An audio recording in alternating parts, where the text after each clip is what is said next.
Good evening, Garden City. I'd like to call to order regular city council meeting, August 4th, 2025 at 7 p.m. Our first order of business is our opening ceremony, which consists of the national anthem, followed by the Pledge of Allegiance, followed by a moment of silence for those service members who have given their lives for our country. Please rise.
Pledge allegiance to the flag of the United States of America and to the republic for which it stands, one nation, under God, indivisible, with liberty and justice for all.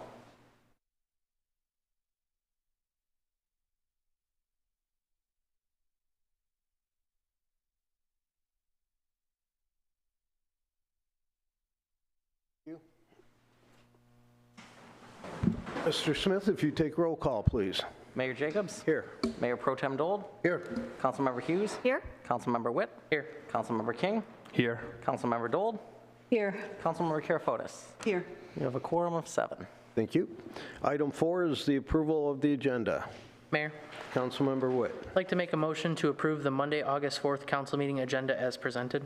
Support. Support for Mayor Pro Tem Dold. Any comments from the table? From the public? All in favor? Aye. Opposed? Motion passes 7-0.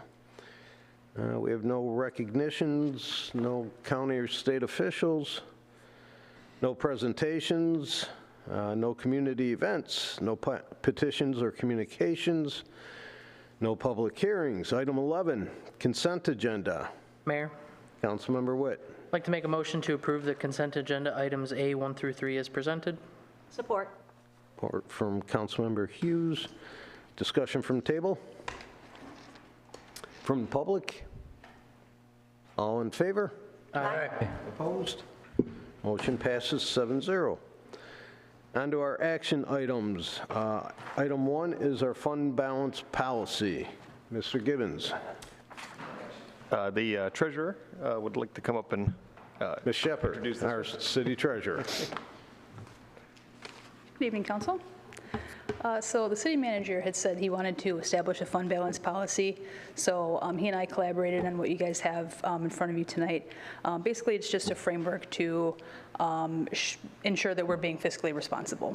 It just kind of goes through the different types of fund balance classifications and what our minimum target is, which is 25%, which is essentially 3 months worth of operating expenditures. So that's kind of like our rainy day fund. And then this applies to the general fund, water and sewer fund, any fund that we want to apply this to, it can be applied to. And we can change those numbers for each different type of fund too. The max, so the minimum was 25%. What we were calling our maximum is 35%. Obviously, we're allowed to go over that. If we have extra money, that's great. But that just gives us some recommendations for how to spend that surplus, like for pension contributions, capital improvement, things like that. And then another important part of this is the monitoring and reporting. So currently you guys get like a monthly financials, and you guys will continue to get that, but it's going to be a little different. The one that I do it's called a budget to actual report. So essentially it's just going to give you the budget for that department or fund, depending on where we're at in the year, how much we've spent, and whether or not we're on track. So if, we're overspending by month 3, then we know that our fund balance we're either going to need to use it or we're going to need to curb the spending. So the monitoring and reporting is an important piece of this, so that you guys are aware of what we're doing on our end, and, we can make adjustments accordingly. So if you guys have any questions, just let me know. Thank you. Mayor, Councilmember Karafotis. I have a couple questions. We're putting this in place so it doesn't happen again about the water fund, correct? Just so Yes. everybody's clear. So I have a question about the unassigned residual funds available for any lawful purpose only reported in the general fund. Can you explain that a little bit better? So the different classifications, so like your non-spendable, those are your prepaid expenses, like money that you've already spent. The restricted is our funds that the state gives us for a specific purpose. And then the other 3 are what's considered unrestricted, the committed, assigned, and unassigned. So like when the city gets ARPA funds, if you guys say, I want to spend that on X project, that's committed. But it's not necessarily, we're not forced to do that. If you guys want to change that, the same way that you committed the funds, you can uncommit the funds. And so this is all 3 of those categories together. I guess the question is, so we had those funds in other places and those were spent. So what about this is going to stop that from happening again?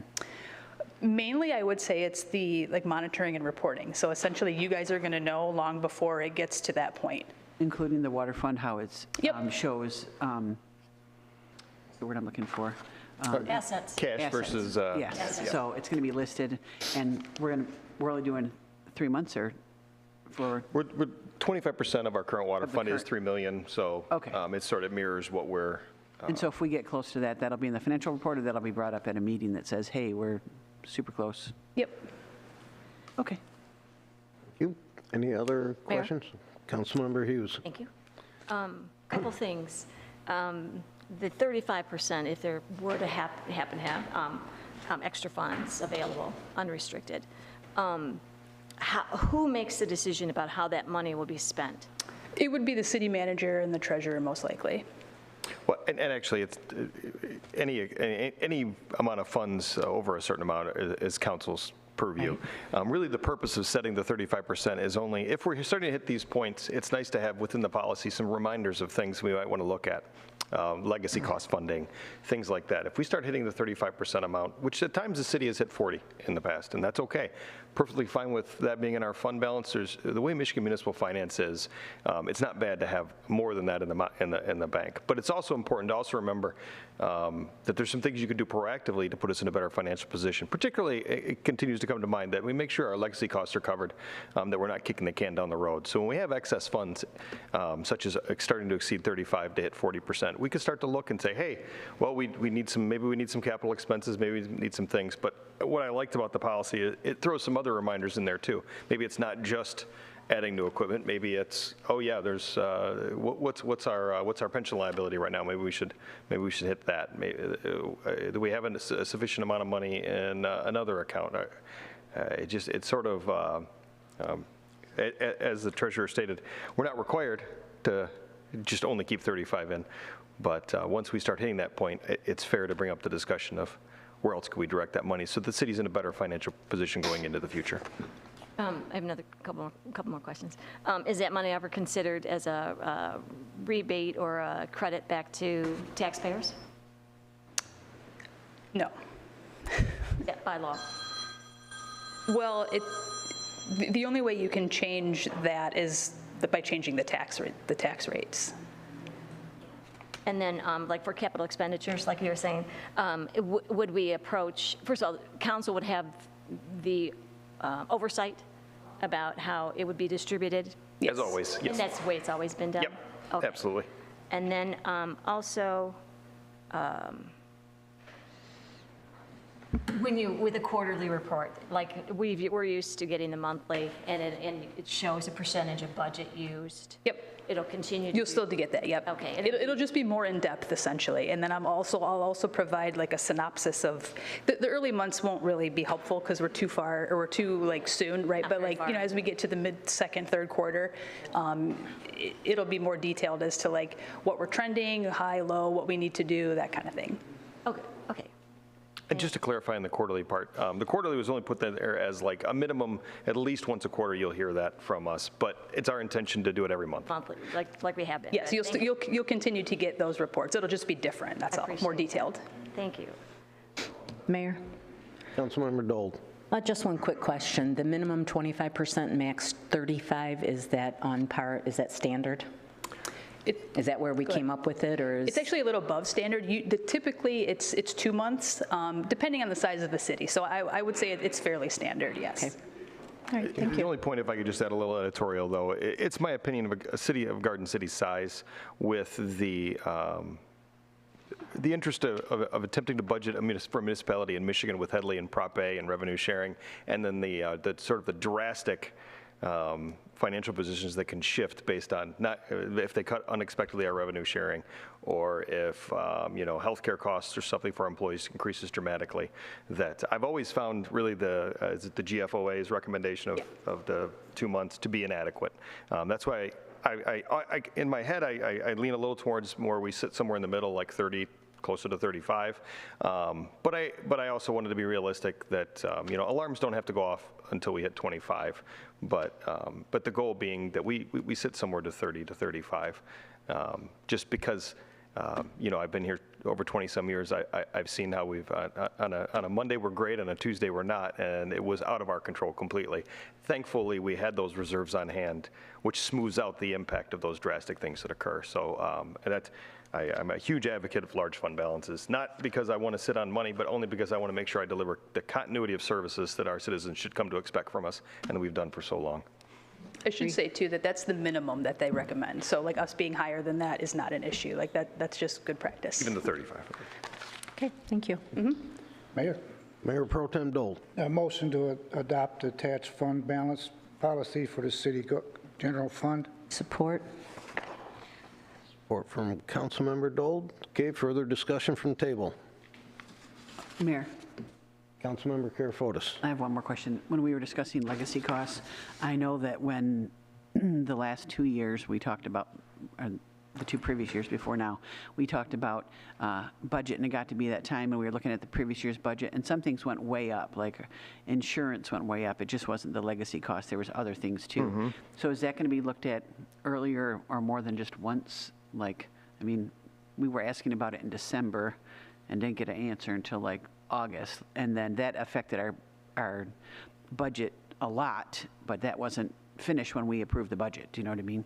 Some of it we're subject to Blue Cross Blue Shield, for example. They don't give us our numbers until into the spring. Right, but we don't approve the budget until June. Correct. So we do. So when we first start talking about the budget, a lot of those things are still up in the air. We might have a good idea. Our Gallagher, who represents us in negotiating our rates, can give us a good idea, but nothing we can take to the bank until Blue Cross Blue Shield actually reports to them. They report to us. So. That was it. Okay, further comments from table? From the public? Okay, all in favor? Aye. Opposed? Motion passes 7-0. Okay, item 13 is our public comment. What about, We do have other business discussion on the food truck ordinance. Anybody want to start the conversation? Mayor, if I could just, it was our request our councilman requested a discussion to examine our food truck ordinance, and really put on the agenda to look. What I'm looking for tonight is just some info from council, so maybe some questions or some goals. If there's what I could see as a perceived consensus from council, for me to go and look at the food truck ordinance and to see if there's adjustments that we can make that you're requesting.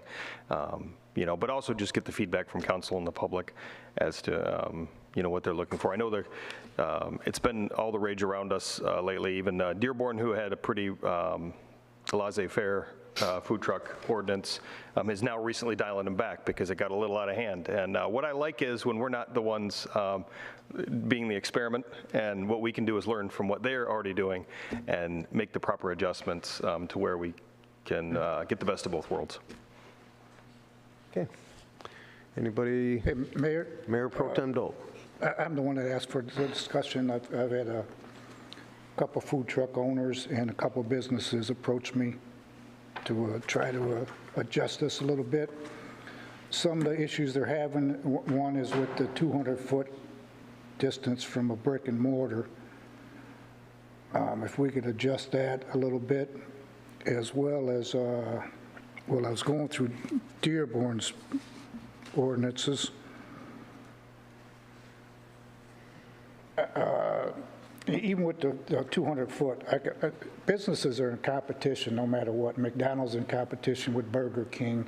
We wouldn't limit one going next to the other, or a taco stand next to another taco shop. You know, if we was to put a hot dog truck next to Plato's, either on both sides, they're established business. Their customers are still going to go to Plato's as well as there. And most of these food trucks are looking for assistance to get to a brick and mortar. So the better off we are establishing their business, it's good for everybody. So I'd like to kind of reduce that footage a little bit. I don't quite understand it. To an extent I do, but others I don't. They're all in competition. Car washes, car dealerships, we don't limit them from being next to each other. Got a Chevy dealership next to a Ford. We wouldn't never tell them, hey, you can't put a Chrysler dealer here. You know, that's just one thing. I guess that's my biggest thing. If we could do something with this $25 a day, maybe an annual fee. I don't know. I'm not a big fan of having them at the entrances of our city, such as gas stations. I hate to say that, but that it seems like a big eyesore when I do go through Dearborn Heights. They're at every gas station in there. Even though I did talk to the fire chief, they are fairly safe. The only non-restricted gas is what's in the rubber hose. Everything is locked down and safe for water if there is a fire and things like that. I guess that's all I have to suggest. Mayor? Councilmember Karafotis. I actually have a couple similar things. The 200 feet started right when we did this ordinance, and unfortunately, it's not 200 feet from like my door to their door. It's business to business. So say if you're going from my business to the property across the street, it's just across Middle Belt, and it's that whole thing. It's not 200 feet. It's really 1,000 feet, but because the businesses are right across from each other. So maybe if we could narrow that down or something. And then I did look up a lot of other cities, and I know most of them don't have the day permit. It's usually like a $150 permit for 1 year. Dearborn Heights has that, Westland has that, and I think Livonia has that. I also did a lot of research, and nowhere could I find any evidence or any study or statistics anywhere showing that food trucks affect restaurants negatively. It's not out there. There is a 12-year study, though, that shows census data on food trucks and restaurants found that an increase in the number of food trucks in 1 year doesn't lead to any decrease in the number of restaurants at all. That's a 12-year study. That's pretty good. It also said that the results showed or provided strong evidence that restaurants have nothing to fear when it comes to food trucks.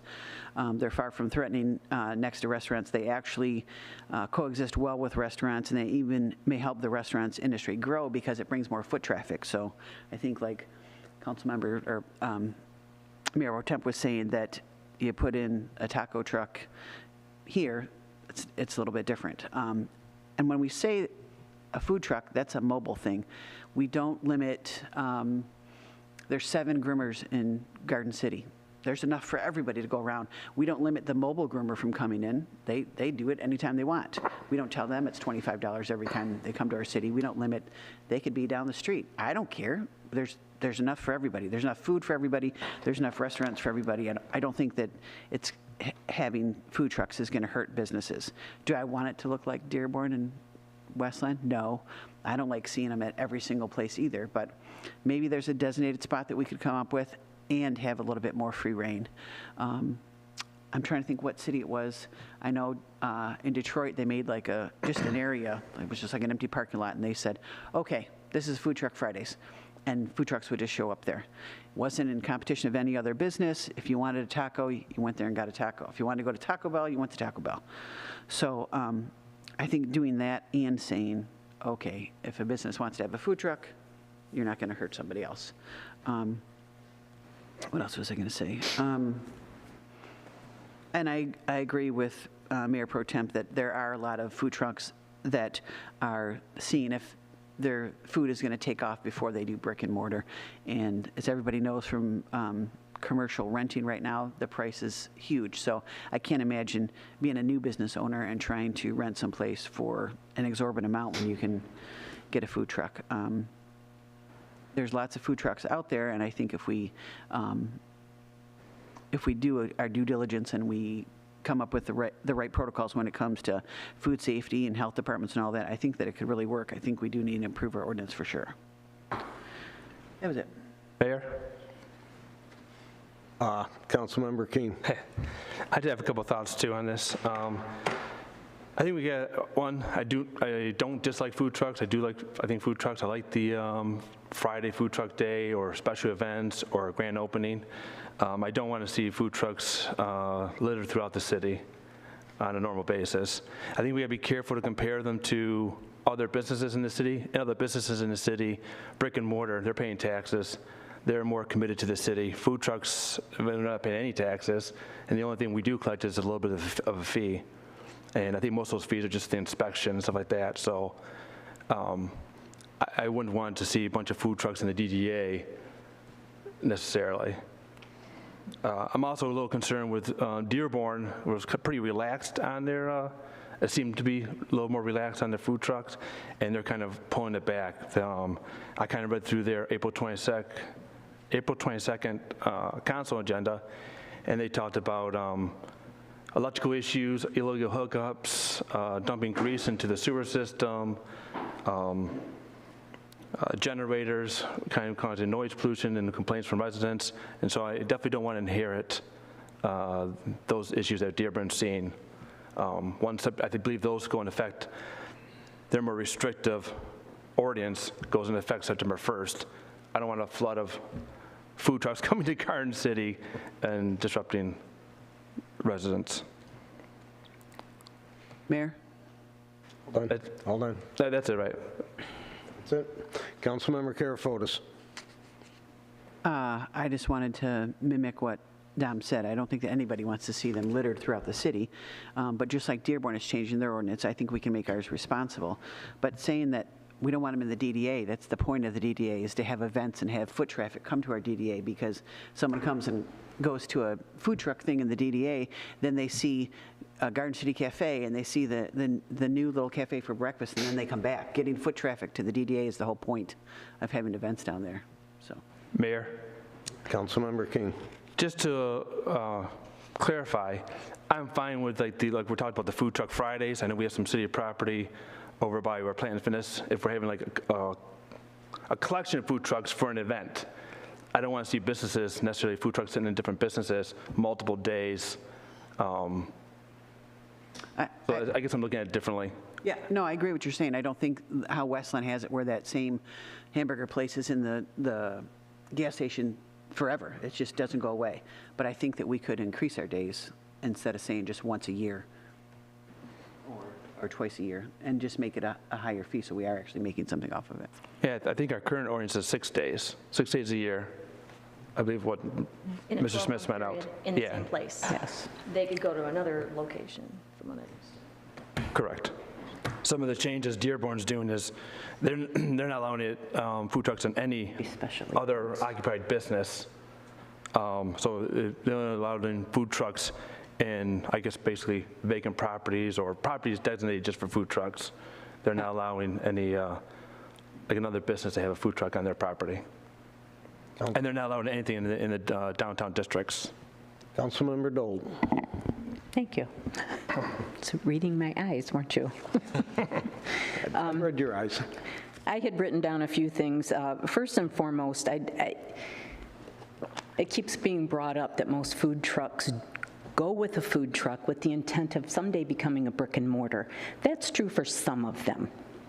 Some of them already have a brick and mortar, and they've also incorporated food trucks for their business. Some of them, it's a food truck and that's all it's ever going to be, and that's all they intend it to ever be.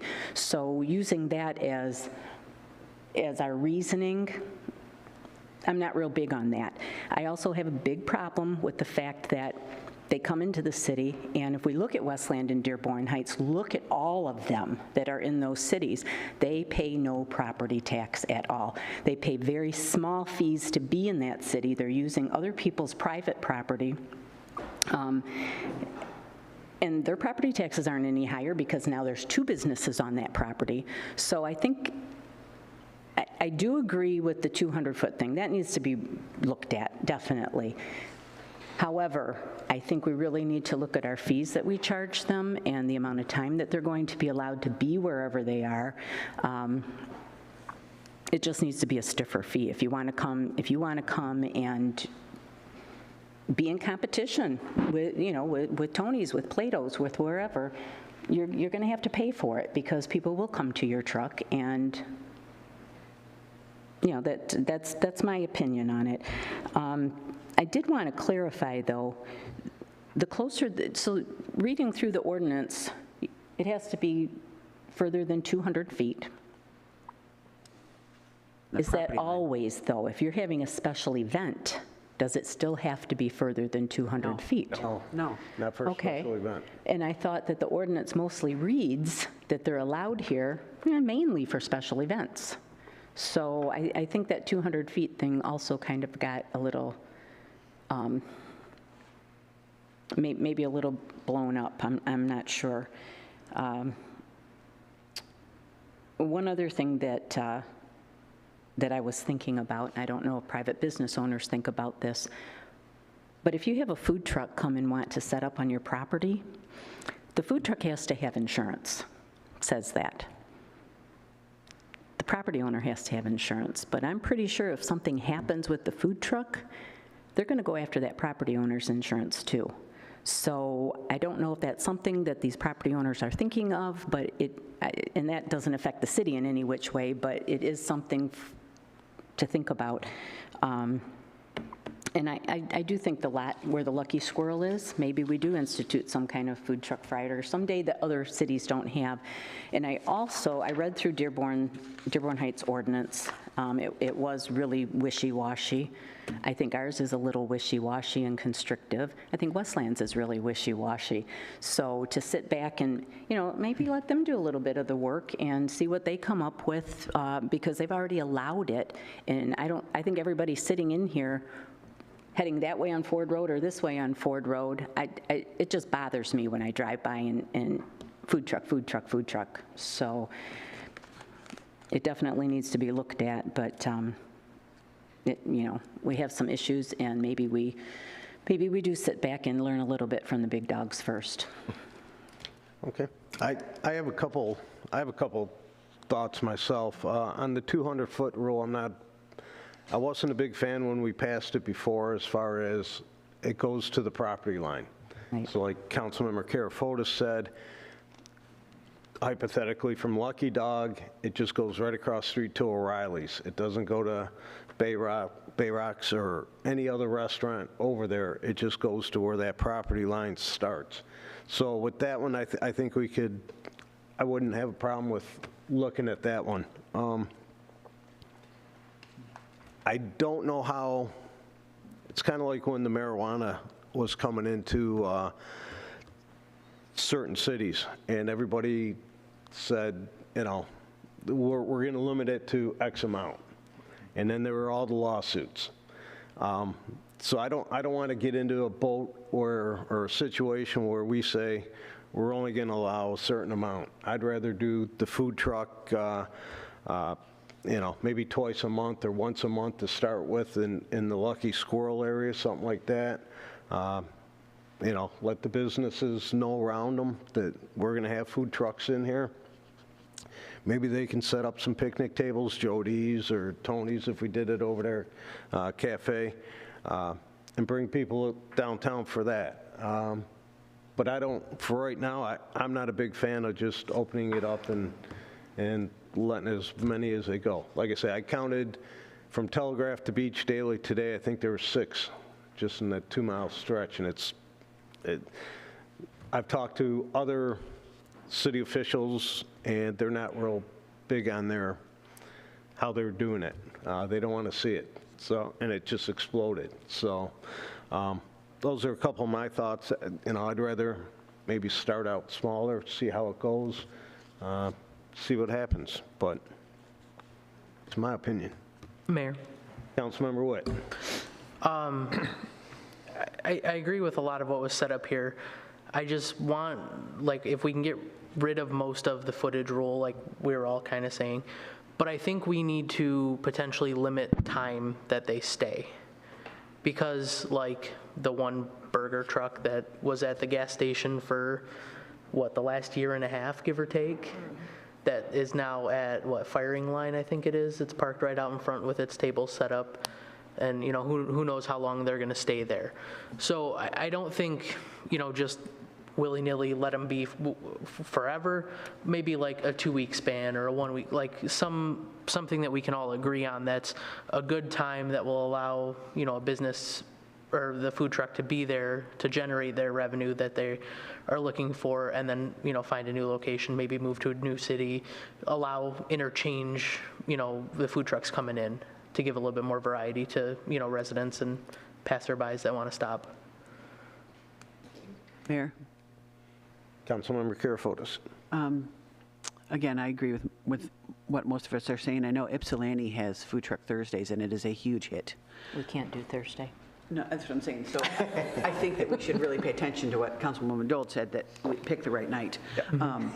And then currently, right now, we have that they can only be here 6 times. So I don't think that any of us are saying we should open it up, but instead of saying it's going to be just Food Truck Fridays, just wherever we say that it's okay. If we say every business owner can have a food truck once a month or twice a year, whatever we want to make that number, then they would all be limited. I don't think we should let anybody stay for a week or 2 weeks in the same location. I think that we should just say, if you are having a boring Friday and you want to have a food truck, you can have it, 3 times a year or whatever. It still is limiting it, and I don't think that all of a sudden every business down Ford Road is going to have a food truck, and saying it's only going to be there for 1 day kind of like makes them move on to the next thing and the next thing. So, because right now that's how it is. If everybody in the city isn't within 200 feet of a restaurant, they can have a food truck 6 times a year. Or that, a food truck can be there. They could have 10 food trucks if they want, but only one of them can do it six times a year. So I think that if we just adjust our protocols around a little bit, I think that it could work and not end up being like Dearborn Heights or Dearborn or Westland. Mayor? Councilmember Hughes. I'm sorry, can I say one more thing? Yep. Councilwoman Dole talked about the fee. I said that Dearborn Heights and Westland, the $150 permit is good for 1 year. That's not a lot of money, if you ask me. If you say you can be in our city 10 times or once a month and it's only $150, like I said, we don't do that for any other business. The tool guy comes in and sells tools at Bell Tire. We don't tell him it's $150. They come in whenever they want. So when it comes to mobile stuff like that, I think that we should review all of those mobile things like that. We're not charging the ice cream man. He's not in competition with King Cone. I mean, So I think that looking at the fees are the biggest thing. Councilmember Hughes. Thank you. With all this said, nobody's asked the questions like, what is the desire and the need and the want from the residents? So I think that's added reason to take it very, very slowly. And, if everybody was clamoring for it, I don't know, maybe they are. I don't know about that, but I would like to know, what is the demand for these things, which I would think, like I said, would make sure that we move very slowly on this. And if there is demand, then it can be expanded.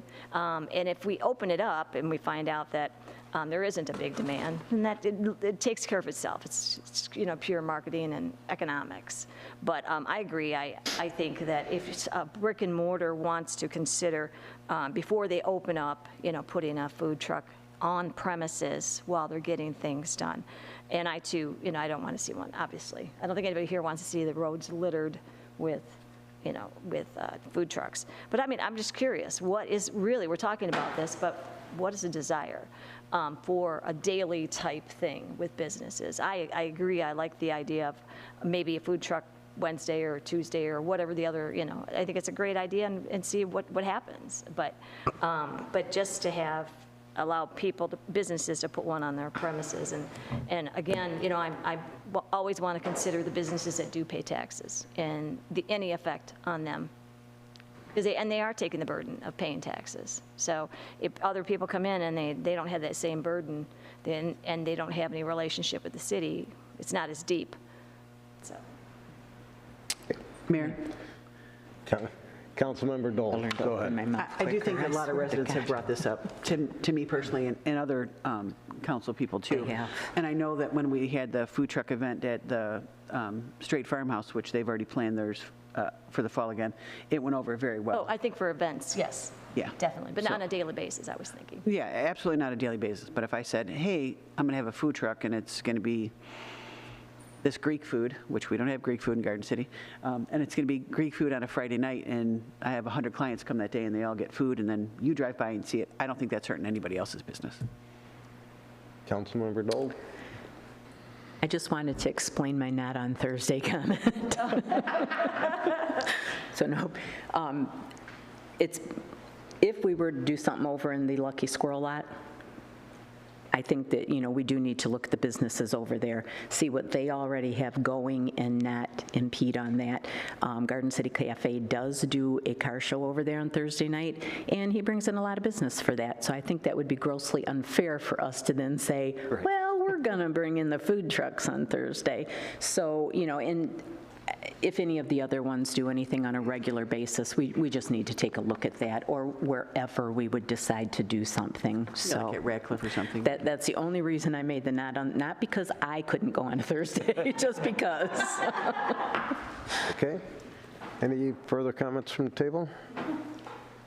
Could we possibly maybe set it up if, once you get some ideas and things, maybe we'll have like a public Workshop? Yeah. Okay. Workshop where we can announce it to the public, put it out there, and let them come in and tell us what they think. Get some opinions, absolutely. And that'll give some business owners also some, Opportunity. they can come in and speak also. Absolutely, and if I could just surmise, essentially, and what I'm hearing council say is not necessarily the fact that it's a food truck and the competition part of it, but the fact that it's the land use. We put a lot of effort into when a business comes into Garden City, they buy a piece of land. How they use that land is well regulated by our planning commission. And one of my concerns is with food trucks, and this is really the only one I really have, is that if it's allowed, kind of as it has been in other communities around us, it's a little way of subverting your land use plan, the one that was given to you by the city, that you can put a business in a parking lot that was meant for traffic flow, was meant for handicap parking, was meant for so it's just a matter of balancing that. And what I'm hearing from council is we could do a little better job of, we're pretty restrictive, and maybe we can open it up a little more and find out what our neighbors are doing that's working, find what they're doing that isn't, and put together a workshop with some ideas and see if we can't just tweak it a little bit. And we're in what I think is an enviable place. We don't have do whatever you want. We have very restrictive. So we can slowly open it up and find out what works, and if we so choose at all.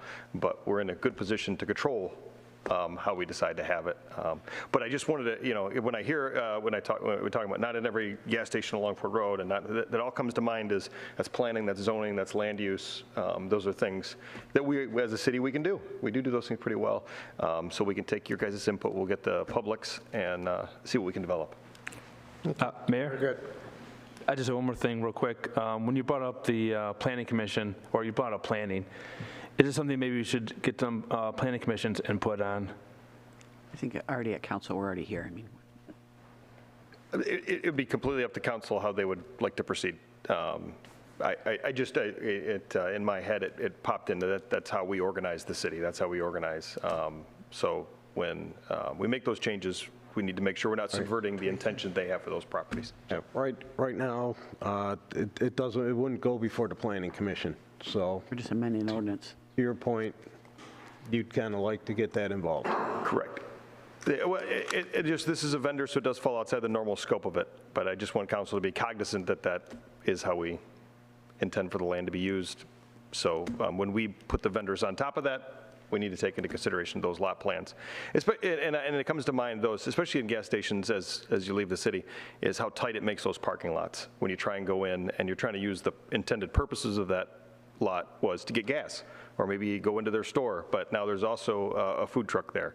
And now maybe traffic flow is a little restricted because not as many cars can get in the lot, so Ford Road's backed up a little bit. And those are the things that I think really cause some consternation. So. Don't new businesses now also have to sign a letter of intent, what that business is?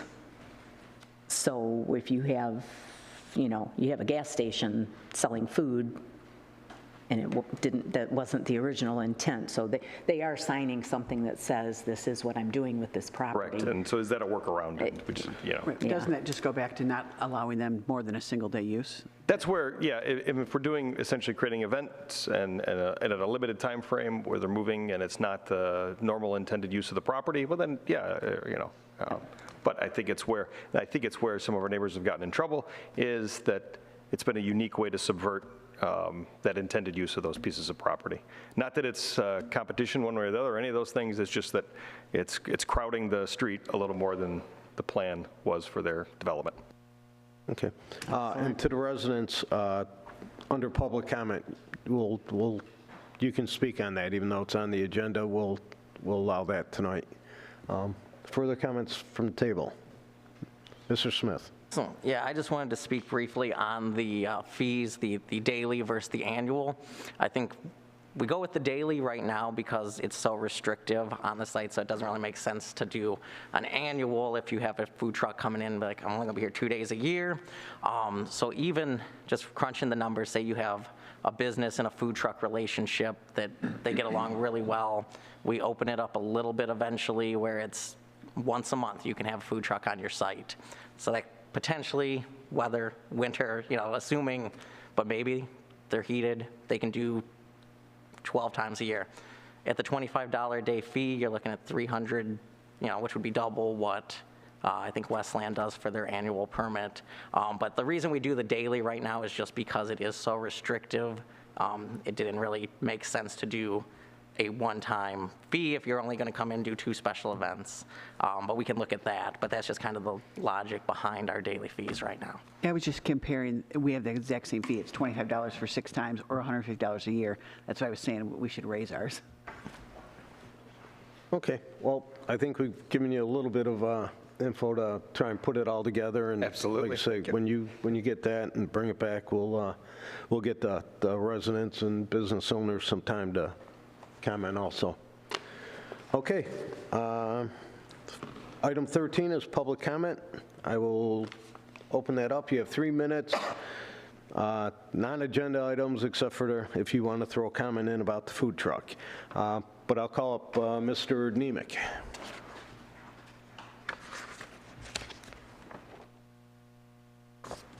John Nemec, 6951 Deering. Been living there for about 35 years. And I don't know who hired these people to oversee our projects, our street projects, like Mr. Bocelli. He's done a terrible job. His workers come out there, they did our street, Deering. As they were measuring facade, I told them that's bad cement. I was told to send somebody out. Well, that bad cement's like cancer, it keeps spreading and spreading. Nobody's been out there. I laid cement years ago. I know how bad cement is. It flakes and it keeps on going. I got it in my own driveway when I put it in. So somebody should tell him to start doing his job. This ain't the first time. When I had James Street done, he thought he was going to do what he wants to do, not what the residents wanted. Mr. Walk was here at the time. He took care of the problem. But Mr. Bocelli thinks he's going to do what he wants to do. When he's doing the street, he takes care of the workers, not the residents. The workers can park right on top of the street. The residents got to park 3 blocks down. Is that fair? Somebody's got to talk to him. He's got to start doing his job. We'll have somebody get out there and look at that. We got your information. All right, thank you. Thank you. Further comments? Mr. Jones.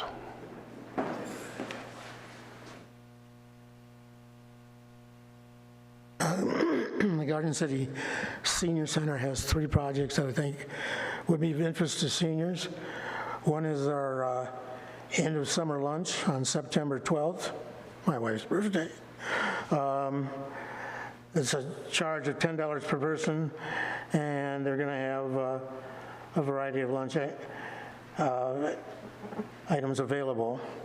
Second one is the Detroit Princess Riverboat Cruise. It's on September 18th. Departs from the Radcliffe Center and the Towers. Cost is $63 per person. Third one is a Cornwall Turkeyville Lunch and Theater Show, where they're doing Joseph and his amazing Technicolor Dreamcoats. Cost is $55 per person. You can register at the Radcliffe Center or online. And finally, the Garden City Community Pancake Breakfast, I want to remind everybody, is scheduled for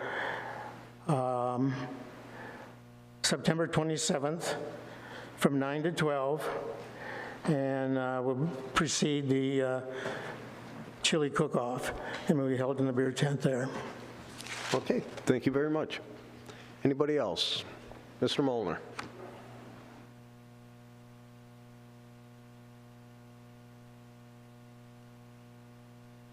I know they said about the road pitting over by my house there was nothing wrong with it, but it's getting worse, and I can imagine what it's going to look like after the end of this coming winter, when it'll be the first time they use salt on that road. But some engineer, I guess somebody said that they couldn't fix it, basically. They said there's nothing wrong with it, but that means you can't fix it. That's all that means, except take it out, like you said, and put it back.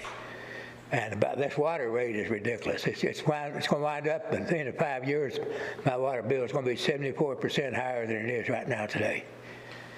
And you're going to charge $6 million above and beyond what the water department spends, because you got to pay the $3 million and the $3 million. And there never was a $9 million surplus in that water fund, because if it was, you'd all be in jail for gouging everybody, because the water department doesn't. How much does the annual water department spend? And how much is, what percent would $9 million be of that? So that's ridiculous. Thank you. Anyone else? Mr. Tackett. Mr. Mayor, members of the council, to you through to our city manager.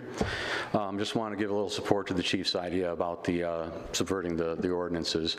Though I forget who it was that said they talked to the fire chief and they didn't have too much of a concern about the fire risk. My concern, however, is that when these land use plans are put together, there are requirements for parking space quantities, size of lanes, and all these stuff for accessibility, ADA compliance, and just general safety. To Councilmember Witt's comment about the food truck that was for a year and a half at Vinoy and Warren there, they parked in like the 2 spaces that were available for people to park for all that time and never moved that truck. Further, they blocked in a flammable explosives cage that could have had implications had anything happened to it, and a fire department was unable to either A, locate it, or B, access it in a reasonable amount of time. Then with that, you have a multi-use tenancy right behind that property, so that could have been a very serious multi-casualty incident, right? So I think that rather than deciding whether or not it's the government's place to allow or disallow a food truck on a private business's property, perhaps the ordinance could just simplify and say that you filed a land use plan. If you want to host a food truck, you have to refile a new land use plan and be able to explain and show how this food truck's placement will not interfere with the number of required parking spaces.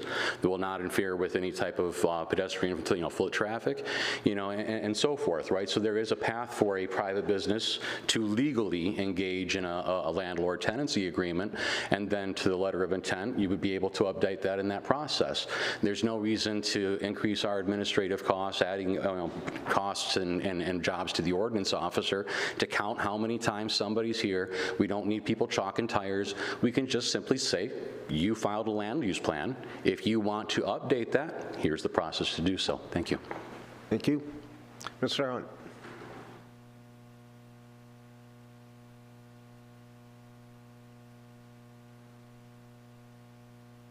like for somebody to give me some direction. Over on Bridge, we got a problem with feral cats. My wife decided to, with her soft heart that she has, a pregnant one wandered in, and we had a nursery out in our backyard for a while. Now that these things are grown up enough to be away from mama, I've got nowhere to go.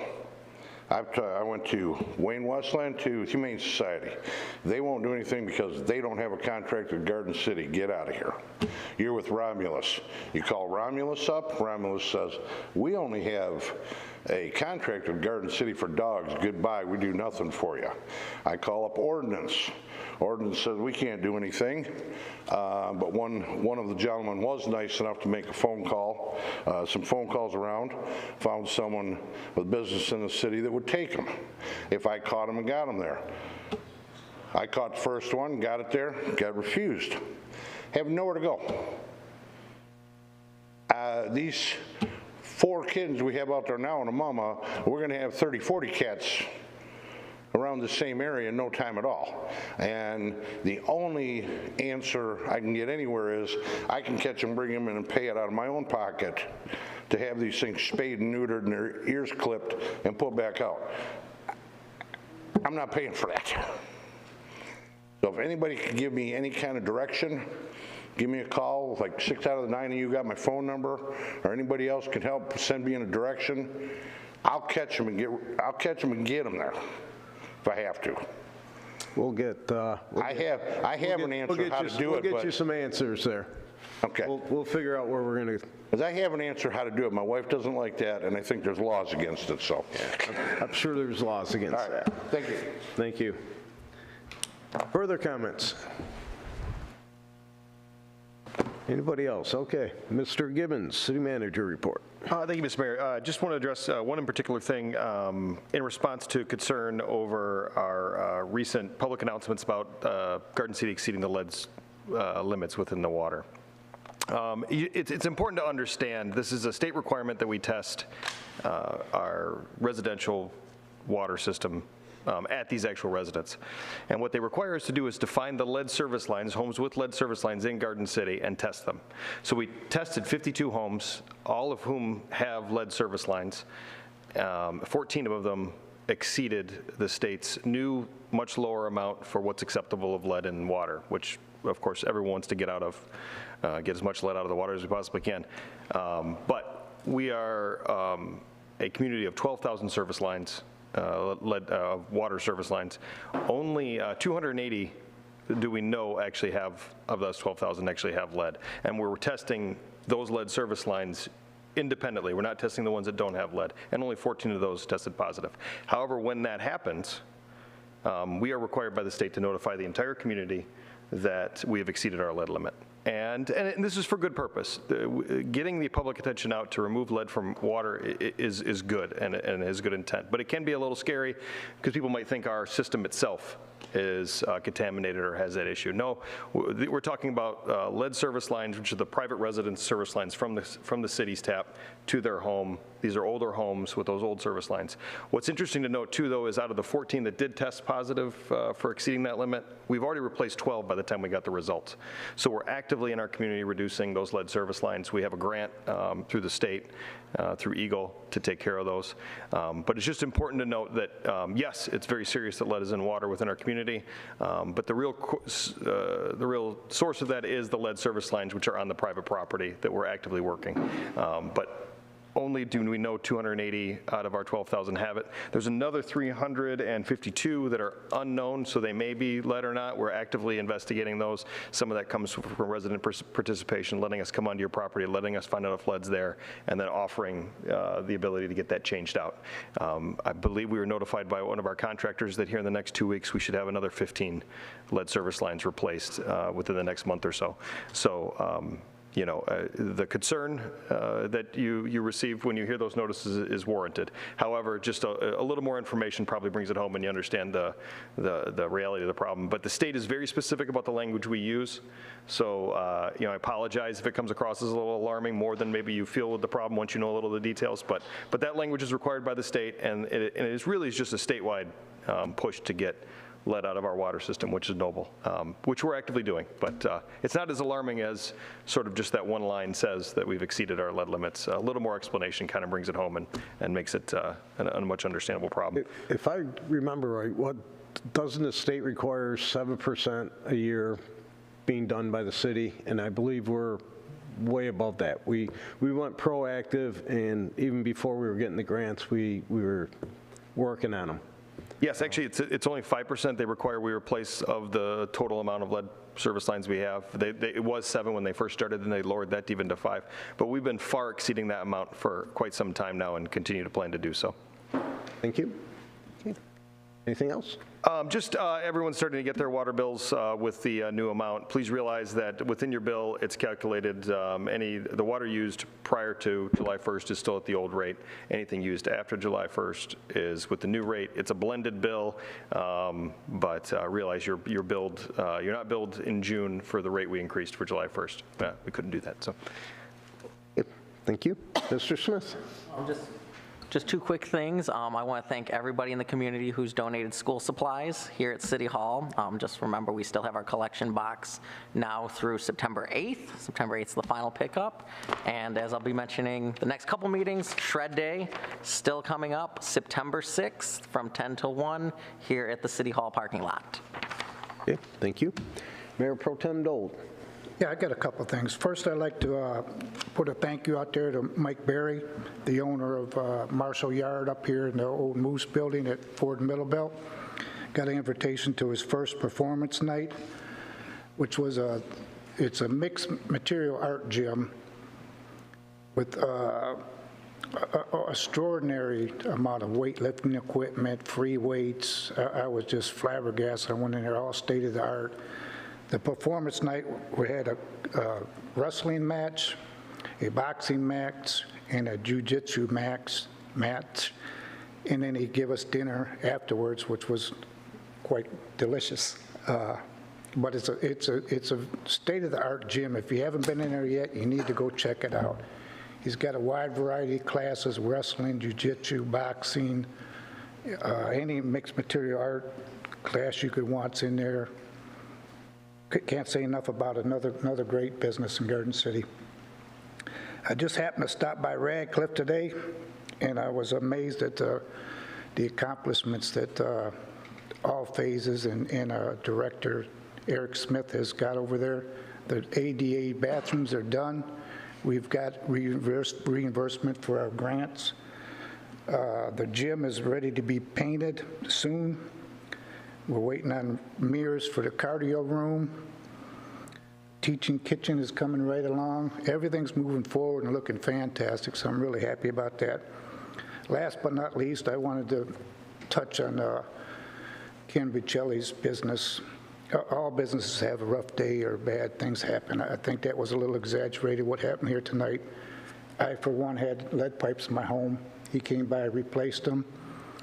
They had to cut into my curb, cut into the street. I had some, sod that had to be replaced. Everything was top notch. The workers were polite, quick.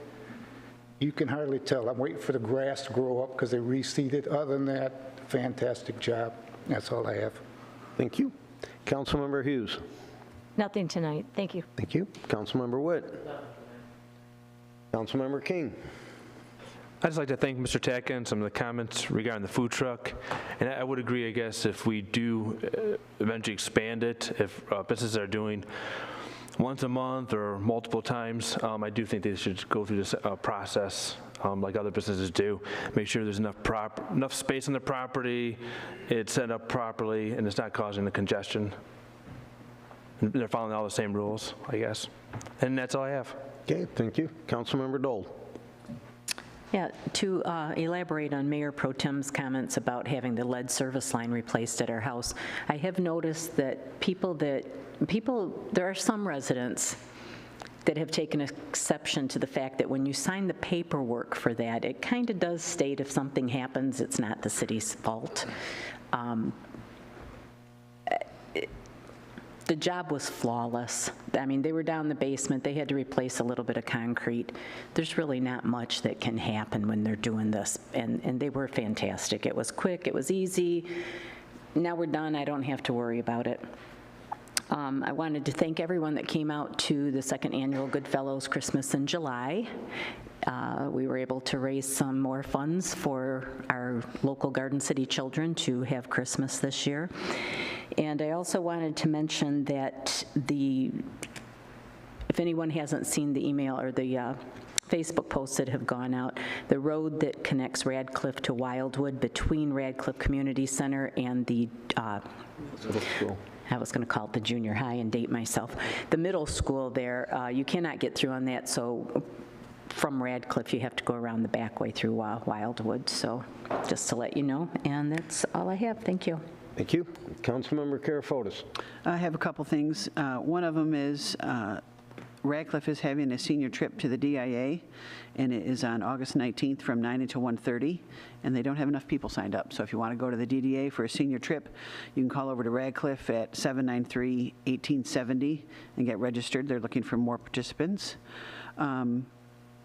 For Mr. Hunt, I don't know if you're aware about the feral cats. We do now have a full-time animal control officer, Nicole, so you could call over to Ordinance and talk to her.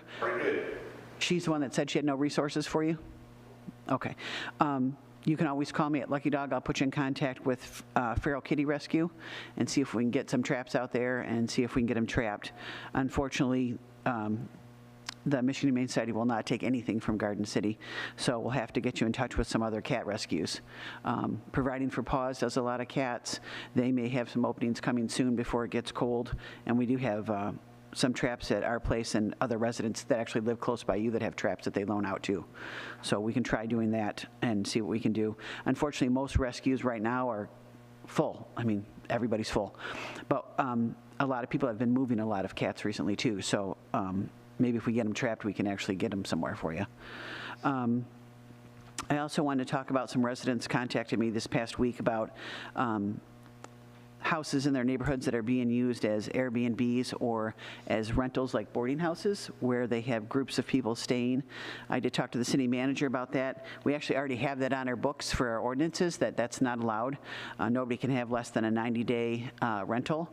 Obviously, we don't need Airbnbs in Garden City. This is not a tourist town. I don't think that our residents want groups of people staying in their neighborhood for weeks at a time without being someone who's going to be living in their house, so that has been addressed. If there's more problems, please call the city manager. Talking about rentals, I did talk to our fire marshal today, and I've said this a couple times in the last couple months. I would like to look at our rental ordinance about having rentals have a fire inspection besides just from our building department. The fire marshal actually agreed with me about that. He said he does get a lot of calls.